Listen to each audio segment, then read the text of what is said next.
আমার দুবার আমার হলো তিনবার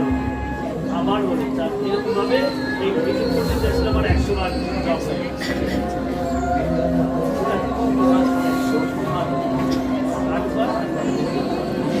বলে মিনিমাম 108 বার করে এবার 1008 বার করলেও কোনো আপত্তি নেই। 1008 বার করা উদ্দেশ্য হচ্ছে আমার মনটাকে তার এখান থেকে যতক্ষণ আমি থাকবো